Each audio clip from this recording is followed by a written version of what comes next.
जिस यूपी में दर्जनों सांप्रदायिक दंगे हुए हों, वहां यह भी एक मिसाल है कि हुजी का आतंकवादी बता के पकड़े गए एक नौजवान को अदालत ने ऋषिकेश के एक साधु की गवाही पे बरी कर दिया है। पुलिस का कहना था कि उसने नौजवान को लखनऊ में तब पकड़ा जब वो आरडीएक्स के साथ धमाके करने की साजिश कर रहा था, लेकिन साधु ने गवाही दी कि सादे कपड़ों में पुलिस उसे उनके आश्रम से अगवा करके ले गई थी। 31 साल के नासिर ने जिंदगी के 7 साल यानी करीब 1/4 उम्र आतंकवादी होने के दाग के साथ जेल में गुजारी। अदालत ने अब उसे बेगुनाह पाकर छोड़ दिया है। घर वाले कहते हैं कि 7 साल पहले एक रोज जब अखबार में पढ़ा कि उनके बेटे को फौजी का आतंकवादी होने के इल्जाम में लखनऊ में पकड़ा गया तो उनके पैरों के नीचे से जमीन खिसक गई। इतना टूट चुका, मुझ में कुछ सब कुछ जैसे मेरे हरे भरे चमन को आग लगी और मैंने अपनी आंखों से उसको लपटे शोले उठते हुए देखे, मेरा ही दिल जानता। पुलिस ने 21 जून 2007 को लखनऊ में मीडिया के सामने फौजी का आतंकवादी होने के इल्जाम में एक याकूब को पेश किया और बताया कि नासिर उसका साथी है जो लखनऊ के गेस्ट हाउस में आरडीएक्स के साथ रुका था और मंदिर मस्जिद में धमाकों की योजना बना रहा था। नासिर जेल गया और मुकदमा चलने लगा। ये खबर मिलने पे ऋषिकेश के शिवानंद आश्रम के बुजुर्ग साधु सेवानंद उसके बचाव में अदालत आए, जिन्होंने गवाही दी कि नासिर उनके आश्रम में काम कर रहा था। वहां से सादे कपड़े वाले उसे अगवा कर ले गए।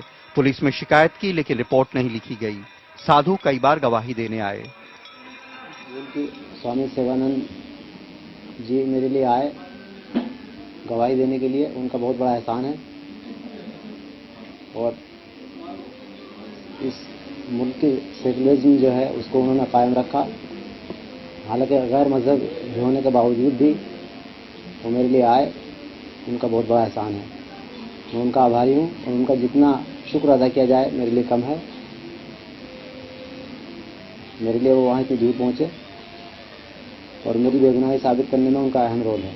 यहाँ जब अदालत ने पूछा कि आपको क्या खर्च दिला दिया जाए तो उन्होंने कहा मैं यहाँ इंसाफ के लिए आया हूँ और इंसाफ की मदद करने के लिए आया हूँ, मुझे कोई खर्च नहीं चाहिए।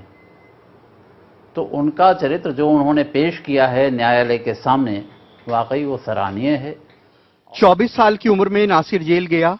7 साल तन्हाई में जेल की कोठरी में बीते। उधर घर वालों से दोस्तों रिश्तेदारों ने नाता तोड़ लिया। जिन्हें यकीन था कि वो आतंकवादी नहीं है, वे भी पुलिस के डर से उनसे जान बचाते। पिता रामलीला में हारमोनियम बजाते थे, उन्होंने बाहर जाना बंद कर दिया। या तो अपनी परचून की दुकान पे रहते या फिर घर में। पुलिस नासिर के आतंकवादी होने का कोई भी सबूत अदालत में पेश नहीं कर पाई।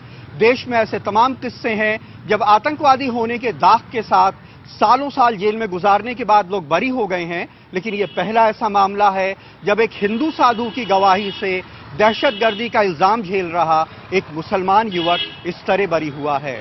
बिजनौर में जुबेरो कैमरामैन आरसी जोशी के साथ कमाल खान, एनडीटीवी इंडिया।